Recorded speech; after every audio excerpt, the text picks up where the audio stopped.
chapitre 1er, du 22e au 25, nous lisons au nom de Jésus. Mettez en pratique la parole et ne vous bornez pas à l'écouter en vous trompant vous-même par de faux raisonnements. Car si quelqu'un écoute la parole et ne les met pas en pratique, il est semblable à un homme qui regarde dans un miroir son visage naturel et qui, après s'être regardé, s'en va et oublie aussitôt qu'elle était.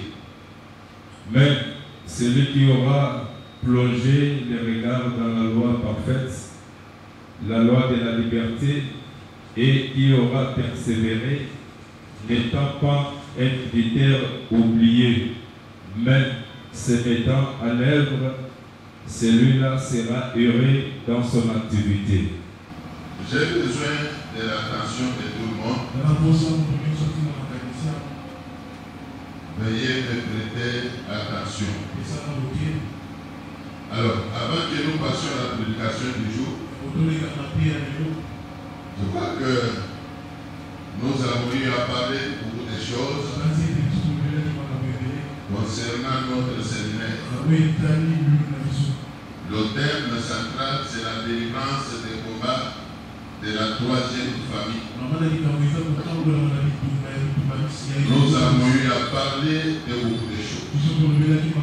Commençant bien sûr par le fait voir à l'église que même dans les temps anciens, Dieu ne permettait pas à son peuple de se mêler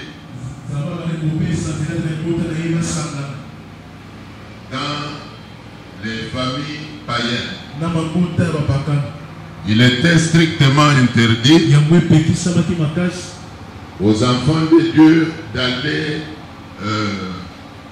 se marier dans les familles étrangères. Il leur était strictement interdit de marier leurs enfants dans les familles étrangères. Alors nous avons eu à parler même des conséquences qu'il y a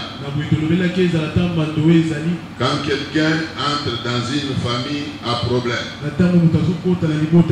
C'est puisque nous avons eu à montrer à l'église que toutes les familles de la terre ne sont pas à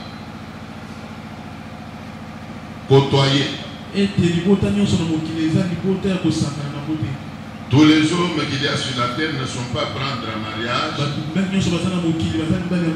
Toutes les femmes qu'il y a sur la terre ne sont pas non plus à prendre un mariage. L'homme n'est pas ce que vous voyez, comme la femme n'est pas ce que vous voyez. Le corps que chaque personne a joue le rôle d'enveloppe. C'est juste une enveloppe.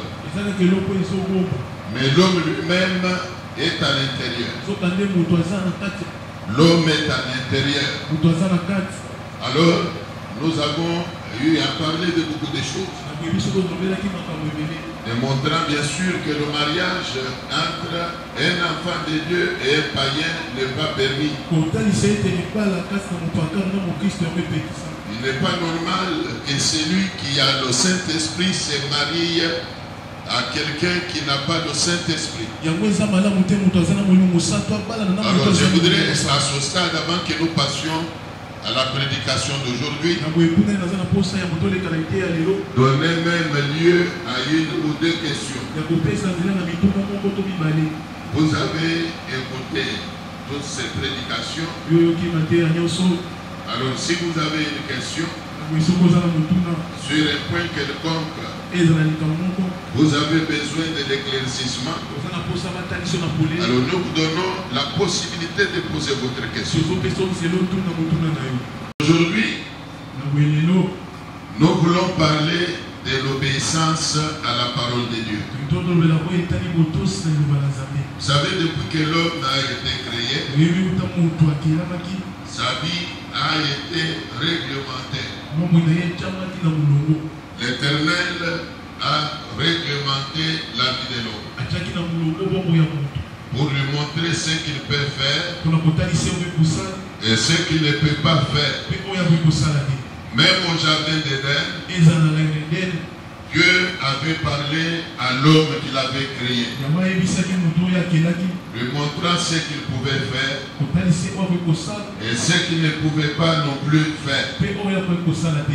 Même dans ces jours-ci, vous savez qu'il est dit dans la Bible que la foi vient de ce qu'on entend. Ce qu'on entend vient de quoi? Ce qu'on entend vient de quoi? Alors, quand quelqu'un vient au Seigneur, il va rencontrer la parole de Dieu. C'est cette parole-là qui crée en lui ce que nous appelons la foi. C'est cette parole-là qui doit lui montrer la voie à suivre, ce qu'il peut faire et ce qu'il ne peut pas non plus faire. La parole de Dieu. Mais pourvu qu'il soit obéissant à cette parole. Sinon, toutes les bonnes paroles qu'ils peuvent avoir entendues ne serviront à rien. C'est comme quand nous venons à l'église là, la parole de Dieu nous est toujours prêchée. Alors si la parole qui nous est prêchée n'est pas prise en compte, donc ça ne sert à rien même de venir à l'église. Si on n'a pas la volonté d'obtempérer à la parole de Dieu, ça ne sert à rien de chercher à devenir même membre de l'église. Et chrétien, c'est lui qui prend en considération la parole de Dieu. Même Jésus, de son vivant sur la terre, s'adressant aux disciples, il leur avait dit une chose, que si vous m'aimez, faites quoi? Qui connaît? Si vous m'aimez, faites quoi? Gardez mes commandements.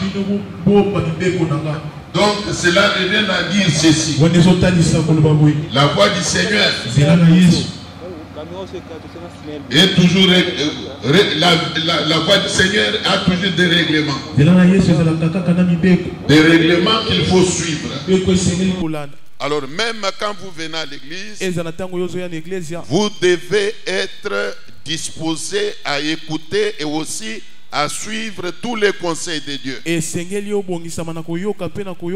Autrement, votre présence même dans l'église est inutile. Alors la Bible dit ceci: mettez en pratique la parole de Dieu et ne vous bornez pas seulement à l'écouter. Même dans le cadre de notre séminaire, tout ce que nous avons entendu, toutes les prédications que nous avons suivies ne peuvent être utiles que si nous les prenons en considération. Si nous ne les prenons pas en considération, alors nous ne serons pas différents de ceux qui n'ont pas suivi ces prédications. Y a-t-il des gens qui me suivent? Depuis que nous avons parlé, nous parlons de beaucoup de choses.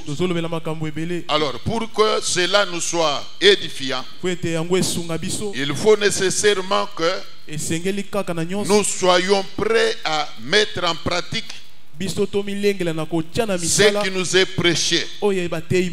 Il faut nécessairement que nous mettions en pratique la parole nous prêchée. C'est ce qui marquera la différence entre le moment, le temps où nous n'avions pas encore écouté la parole et le temps après lequel nous avons déjà écouté la parole. Donc c'est la parole qui édifie. C'est la parole qui illumine, si vous voulez. C'est la parole de Dieu qui est une lampe à nos pieds pour nous montrer où nous pouvons poser la plante de nos pieds. Mais pourvu que cette parole-là soit prise en considération, quand quelqu'un vient à l'église, il écoute la parole de Dieu et ne les met pas en pratique. La Bible dit qu'il est comme un auditeur oublié, comme quelqu'un là qui se met à se regarder dans ses miroirs. Aussitôt après qu'il se soit vu dans le miroir, il oublie tel qu'il est. Il est un auditeur oublié. Alors Dieu ne veut pas que nous soyons des auditeurs oubliés. La parole de Dieu, c'est elle qui nous façonne. C'est elle qui nous façonne. C'est la parole de Dieu qui fabrique même la vie à nous. C'est la parole de Dieu qui fait de nous des enfants de Dieu.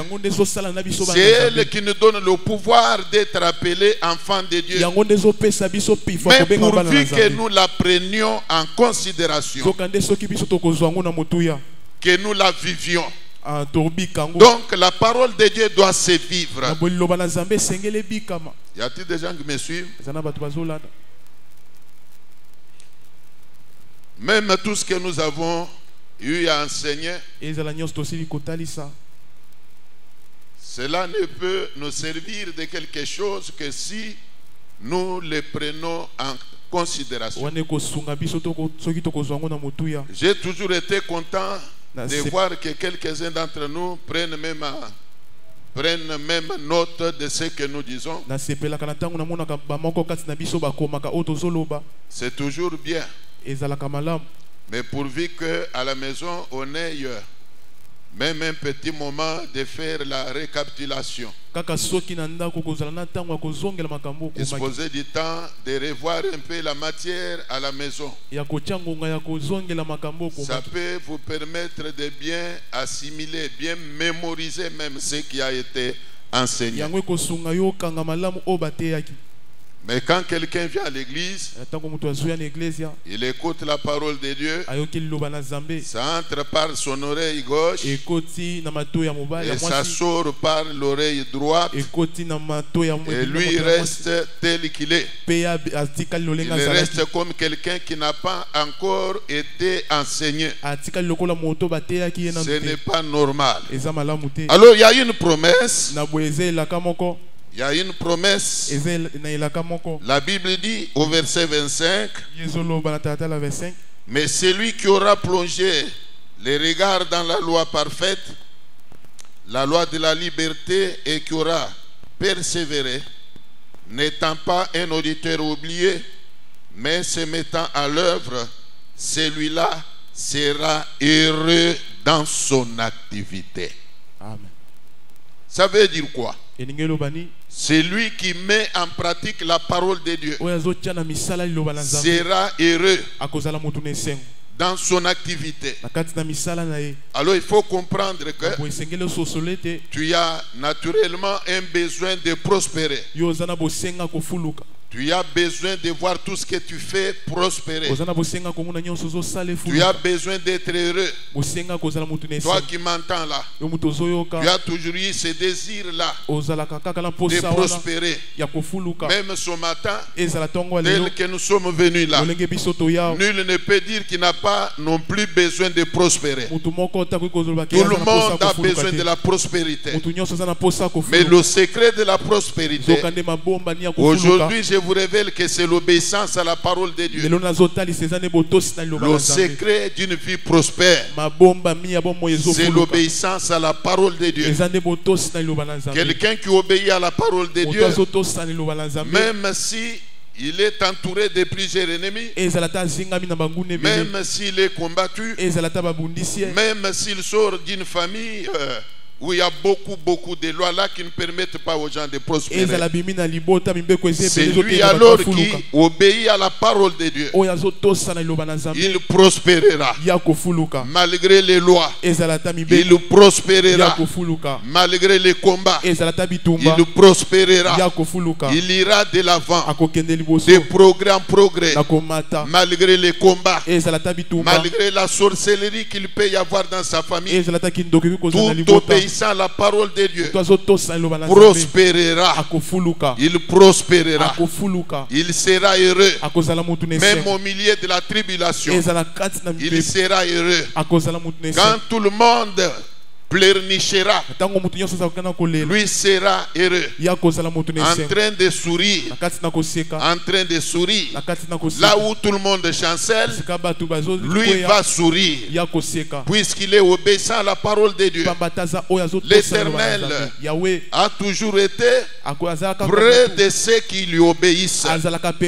L'Éternel a toujours été près de ceux qui obéissent à sa parole. Bien-aimés dans le Seigneur, c'est en cela que la Bible dit que si Dieu est pour nous, nul ne peut être contre nous. Vous obéissez à l'Éternel et l'Éternel vous prendra en charge. Voilà pourquoi la Bible dit que celui qui ne sera pas comme un auditeur oublié, celui qui plongera son regard dans la loi parfaite, celui-là sera heureux dans son activité. Bien-aimé dans le Seigneur, nous avons toujours été dans le désir de voir ce que nous faisons aller de l'avant. Nous avons toujours désiré voir nos activités prospérer. Chaque fois qu'il nous arrive des tourments dans nos activités, chaque fois qu'il nous arrive d'être tourmentés dans nos activités, nous sommes toujours pleins. Nous sommes toujours pleins. Mon Dieu, pourquoi tu m'as abandonné? Pourquoi ceci? Pourquoi cela? Mon Dieu, par où es-tu passé? Par où es-tu passé? Moi ton fils, moi ta fille, où es-tu allé? Pourquoi t'es-tu retiré de moi? Nous sommes toujours pleins. Mais aujourd'hui là, je vous révèle un secret. Vous voulez être heureux dans votre activité, alors obéissez à la parole de Dieu. Obéissez donc à la parole de Dieu et vous serez heureux dans votre activité. La Bible dit que celui qui obéit à la voix de Dieu, ses ennemis sortiront contre lui par un seul chemin et ils s'enfuiront devant lui par combien de chemins? Quand ils sortiront contre lui par un seul chemin, l'Éternel les mettra en déroute. L'Éternel les mettra en déroute. Ils s'enfuiront par cet chemin.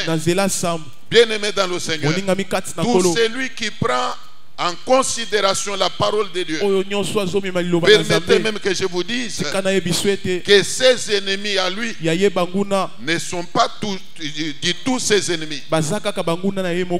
Écoutez-moi bien. Tout celui ou toute celle qui obéit à la parole de Dieu, ses ennemis ne sont pas ses ennemis. Mais demandez-moi pourquoi. Les ennemis de celui qui obéit à la parole de Dieu ne sont pas ses ennemis à lui. Bien au contraire, ils seront ennemis de l'Éternel. Ils seront ennemis de l'Éternel. Et en tant que tel, tout celui qui obéit à la parole de Dieu n'a pas non plus à combattre. Il n'a pas non plus à combattre. Souvenez-vous d'Israël devant la mer Rouge, quand Pharaon les avait poursuivis. La Bible dit qu'ils furent effrayés. Et dans leur panique, la Bible dit ceci. Moïse leur avait dit une chose. Restez en place. Ne craignez rien. Restez en place. Ne craignez rien. Vous n'avez pas à combattre. Mais l'Éternel seul combattra pour vous. Alors je voudrais dire à quelqu'un que tout celui ou toute celle qui obéit à la parole de Dieu n'a pas à combattre. Il n'a pas non plus à combattre. Mais c'est son Dieu qui combat pour lui. C'est son Dieu qui combat pour lui. Puisse l'Éternel prendre le devant de ta vie. Puisse l'Éternel prendre le devant de ta vie. Et qu'il se mette même à combattre pour toi. Si tu es d'accord, prends la décision d'obéir à la parole de Dieu. Et l'Éternel sera de ton côté. Il fera de tes ennemis tes propres ennemis.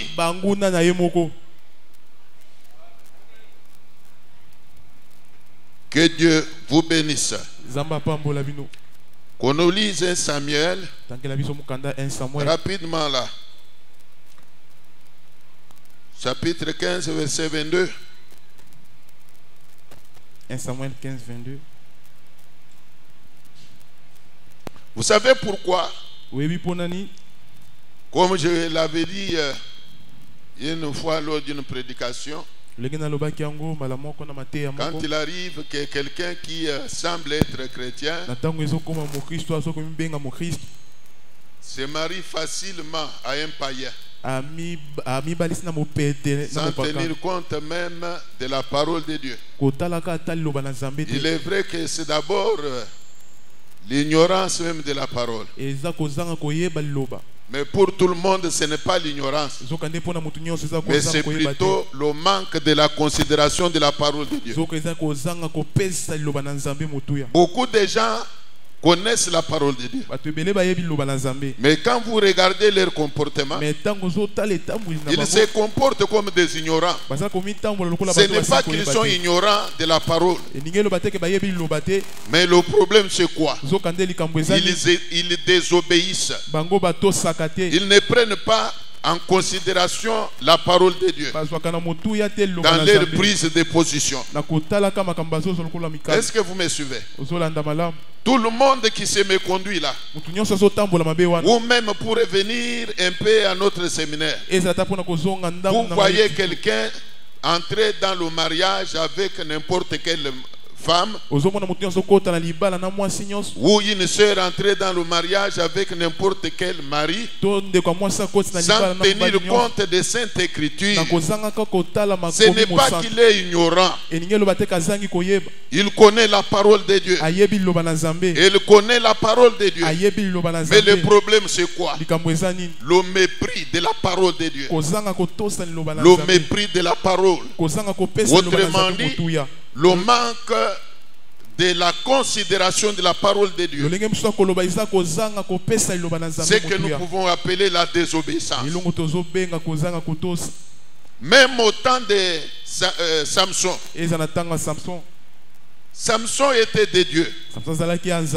Mais quand ses parents sont opposés à son choix de la femme à prendre en mariage,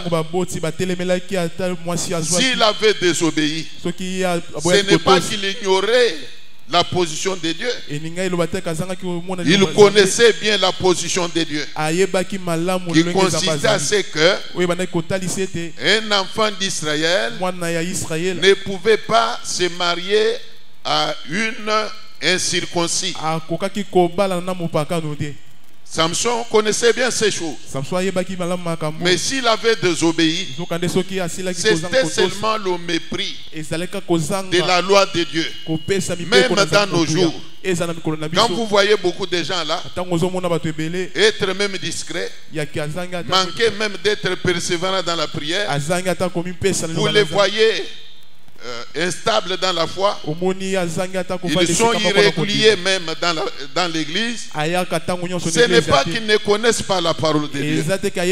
Ils connaissent bien la parole de Dieu.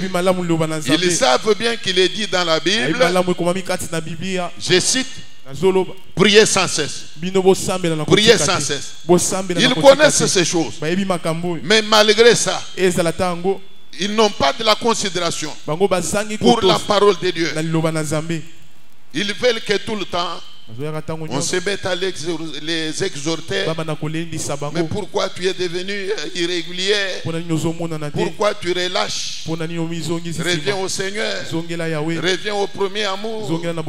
Ils veulent tout le temps qu'on les exhorte. Ce n'est pas qu'ils sont ignorants des Saintes Écritures. Le problème, c'est le manque de la considération pour la parole de Dieu. Voilà la vraie raison. Bien aimé dans le Seigneur, aujourd'hui là, nous voulons que tout le monde revienne à la parole de Dieu. Que tout le monde recommence à considérer la parole de Dieu. Que tout le monde recommence à prendre en considération la parole de Dieu. Que tout le monde renoue avec l'obéissance à la parole de Dieu. Si il y a quelqu'un qui est d'accord avec moi, il dira un bon amen. Qu'on nous lise le verset que nous avons donné. 1 Samuel 15, 22. Samuel dit: L'Éternel trouve-t-il du plaisir dans les holocaustes et les sacrifices, comme dans l'obéissance à la voix de l'Éternel? Voici l'obéissance vaut mieux que les sacrifices. Arrête même toi là. Bien-aimé dans le Seigneur, la Bible dit l'obéissance vaut mieux que les sacrifices. L'obéissance vaut mieux que les sacrifices. Il y a beaucoup de gens qui pensent avec erreur, bien sûr, comme si l'Éternel était corruptible. Non, Dieu n'est pas non plus corruptible. Dieu n'est pas corruptible. Tu ne peux pas corrompre Dieu. Écoutez, il y a des gens qui pensent que quand ils donnent les offrandes, ça leur suffit. Quand ils soutiennent l'église dans ceci ou dans cela, ça leur suffit. Oui, soutenir l'église financièrement, matériellement, c'est aussi obéir à la parole de Dieu. Donner les offrandes, c'est aussi obéir à la parole de Dieu. Car c'est la parole de Dieu qui nous recommande toutes ces choses-là. Amen. Amen. Amen. Mais cela ne suffit pas. Cela ne suffit pas. Au temps de Saoul, il avait commis une erreur. Quand l'Éternel lui avait recommandé de massacrer les hommes, les femmes et même les bétails, lui est allé là-bas appliquer sa sagesse. La Bible dit qu'il avait épargné les bêtes là qui avaient une bonne santé. Il les avait épargnés. Même le roi Agag était épargné. Lui était allé appliquer sa sagesse à lui. Laissez-moi vous dire une chose. Dieu est plus sage que nous. L'Éternel est plus sage que nous. Nous ne pouvons pas non plus conseiller Dieu. Nous ne pouvons pas manquer de faire ce que Dieu recommande en appliquant notre propre sagesse.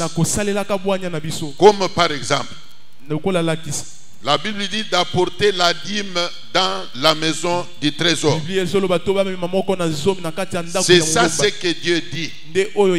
Toi maintenant, au lieu d'obéir à cette parole-là, tu prends ta dîme, tu vas acheter des biens à donner aux pauvres. Tu vas acheter des biens à donner aux veuves, aux vieillards. Tu vas donner aux nécessités. Ce n'est pas ce que la Bible enseigne. Si tu veux rendre service aux nécessités, c'est aussi biblique. Mais tu ne peux pas non plus prendre l'argent de la dîme par ta propre sagesse. Tu vas offrir quelques biens à qui que ce soit, te disant que non, il est dans le besoin. Dieu est un Dieu d'ordre.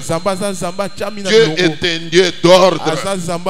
Alors il faut suivre l'ordre établi par Dieu. Ni même dans l'église telle que nous sommes là. Tu prends ta dîme, tu te dis, après tout le monde qui sert Dieu là est au service de Dieu. Tu prends ta dîme, tu achètes des habits même au champ. Ou carrément tu prends l'argent, tu leur distribues. Te disant qu'eux aussi sont au service de Dieu.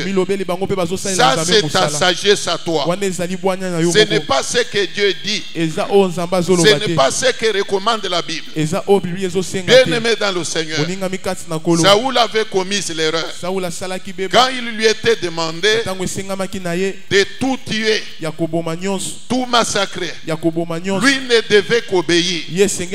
Alors il est arrivant sur les lieux. Il a voulu se montrer sage.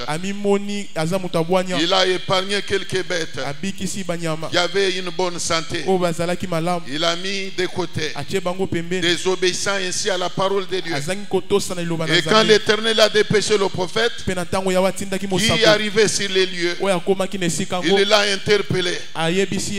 Mais qu'as-tu fait? Quel est ce bêlement là? Alors lui disait que j'ai fait que tout ce que Dieu m'avait recommandé. Alors le prophète lui demande, si tu as obéi à toute la parole de Dieu, mais que signifie ce bêlement là que j'entends? Le bêlement là que j'entends veut dire quoi? L'Éternel trouve-t-il le plaisir dans les holocaustes comme il le trouve dans l'obéissance à sa parole? L'Éternel trouve-t-il le plaisir dans les holocaustes, dans les offrandes, comme il les trouve dans l'obéissance à la parole? Et au prophète d'ajouter, l'obéissance vaut mieux que les sacrifices.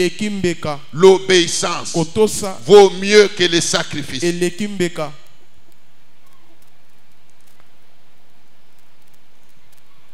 Qu'on lise pour finir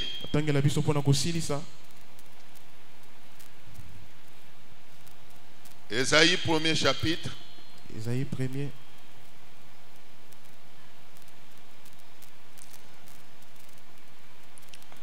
Versets 19 et 20.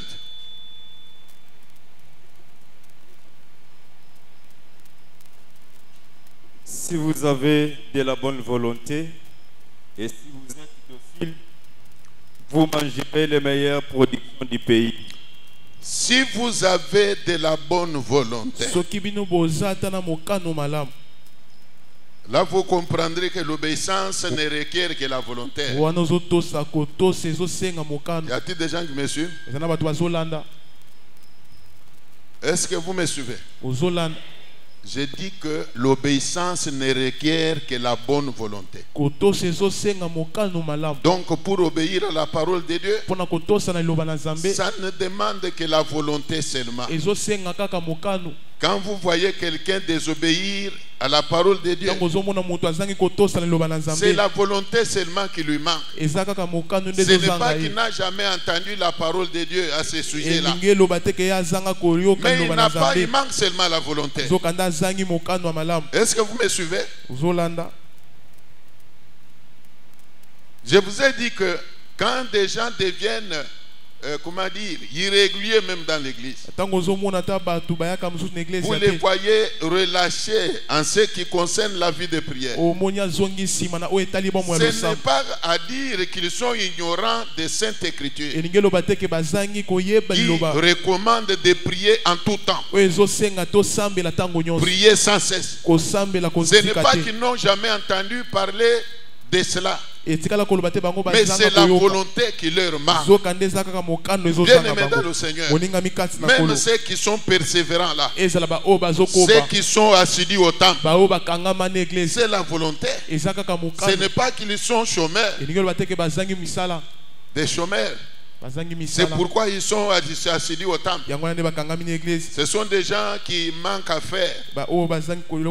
Ce sont des gens qui sont fainéants. C'est ainsi tous les jours ils sont à l'église. Non, non. Ce n'est pas un problème de fainéantisme.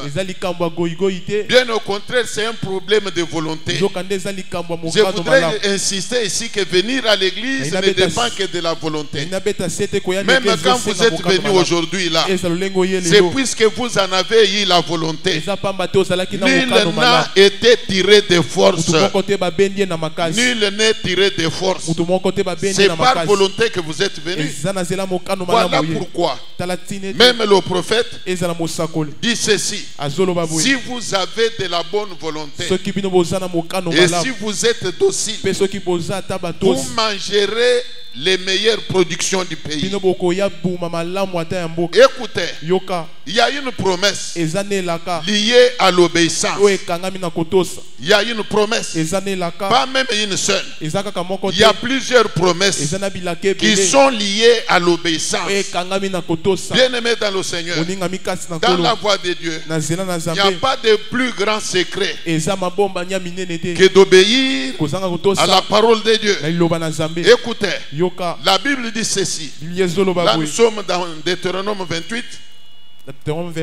Pour celui qui obéit à la parole de Dieu, la Bible dit que l'Éternel ordonnera à la bénédiction d'être ton partage. J'ai déjà enseigné ici que notre bénédiction à nous qui sommes enfants de Dieu n'est pas forcée, mais l'Éternel ordonne à la bénédiction. C'est Dieu qui ordonne à la bénédiction de te suivre, de te suivre. Peu importe ton milieu d'habitation, peu importe ton niveau d'études, peu importe ton rang social, si l'Éternel ordonne à la bénédiction de te suivre malgré les combats, tu seras béni. Malgré les combats, tu seras béni.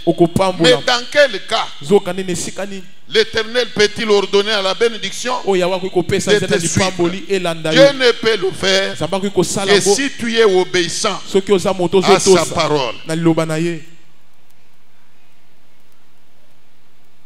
Voilà qui explique pourquoi beaucoup de gens sont malheureux.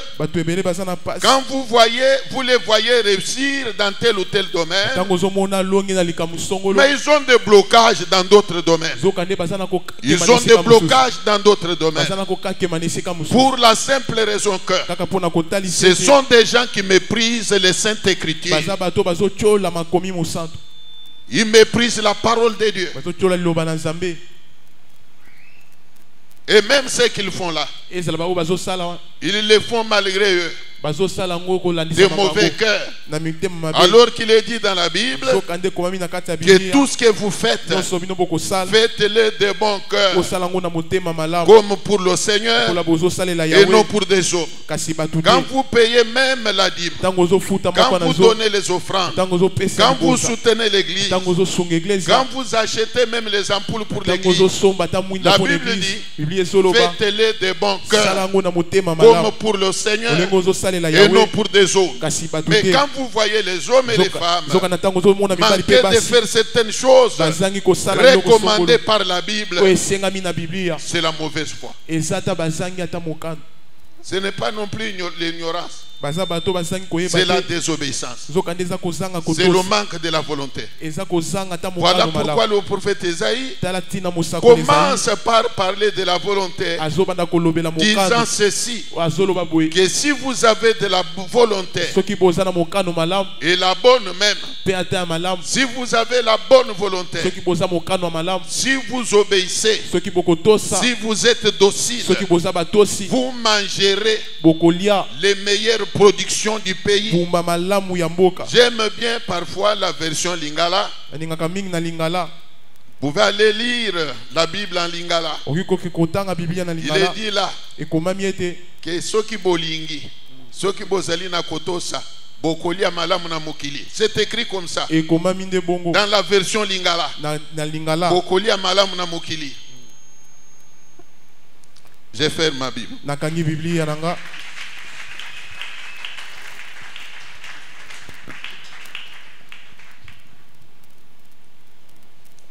Veuillez vous lever. Recotez les mains.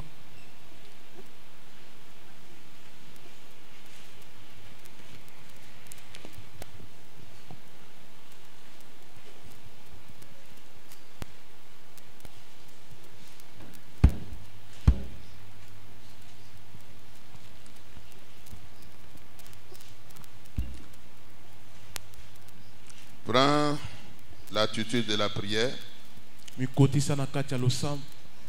Nous voulons ne fût-ce que faire prier pour des choses, voulais-je dire. Compte tenu du parler de Dieu, à chaque fois que nous nous réunissons, nous ne pouvons pas manquer de faire cette prière. Les jours sont mauvais. La période est très dangereuse. Le diable est dans la rue, comme je l'ai toujours dit. Hier là, j'ai appris une très mauvaise nouvelle pour une maman qui prie avec nous à Bandal. Qu'elle était restée 2 semaines dans le coma.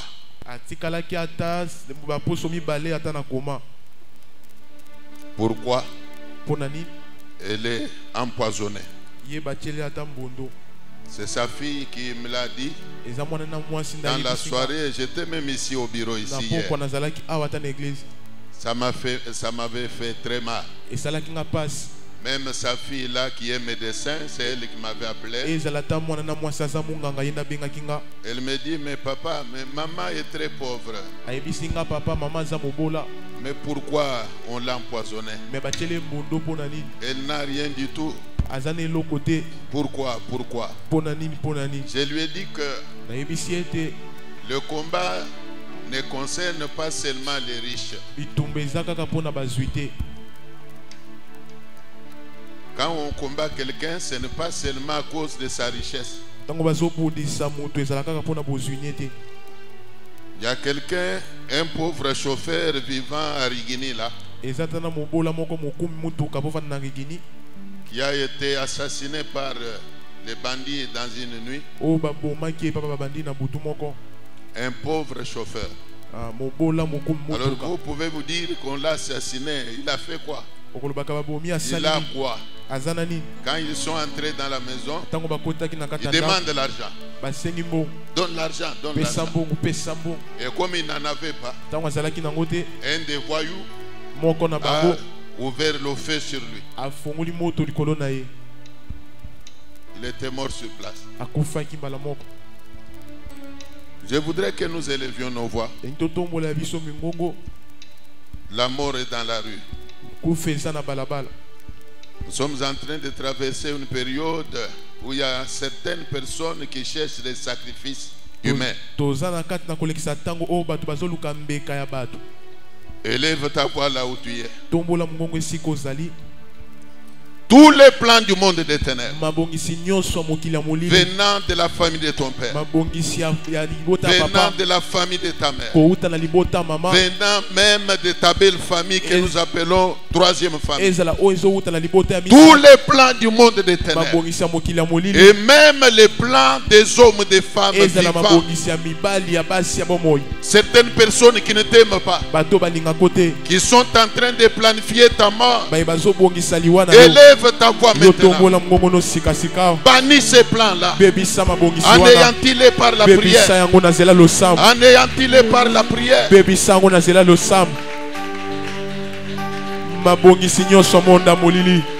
Il y a famille à vos papas, il y a famille à vos mamans. Il y a troisième famille. Il y a Batoabo Moy. Ça la prière, baby Sayango. Ça la prière, baby Sayango. Au nom de Jésus. Na Congo na Yesu. Na kati ya olivi. Tala Esuaye Napolene Mobali yangu ya motema malamu atamana mobula esobaka kaete abokolinga asuki wana te apesiti bombo na yeponanga nakoma kolinga nakoma kolinga pene nakufa nakoma kolinga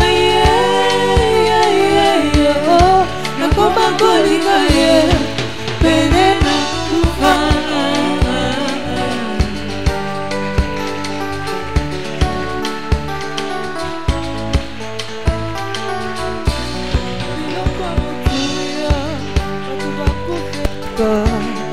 Yesu andimi kutango katina ngae nazavati papa andimi risque il a investi en moi afungoli tela alakisinga yango asuki wana te azotambwisanga nakoma kolanda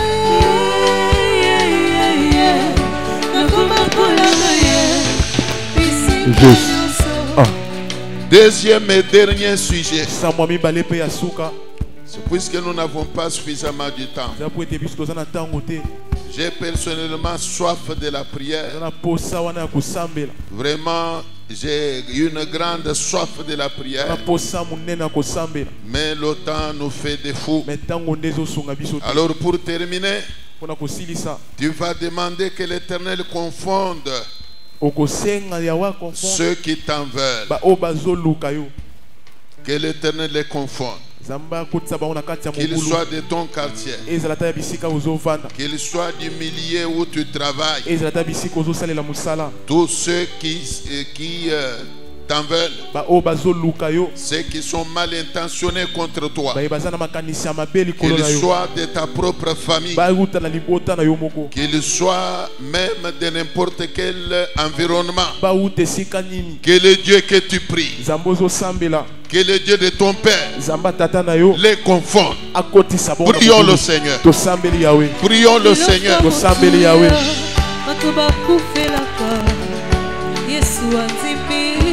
Kutango katina ngoe nazavazo jete pendant papa papa antimi risque il a investi en moi afungoli tela alakisinga yango asuki wana te azotambwisanga nakoma kolanda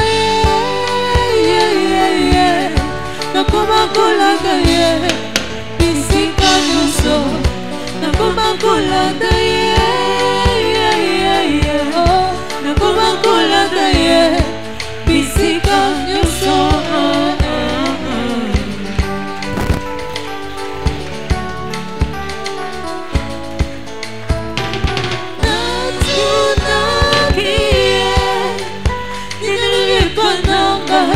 nazala makasi te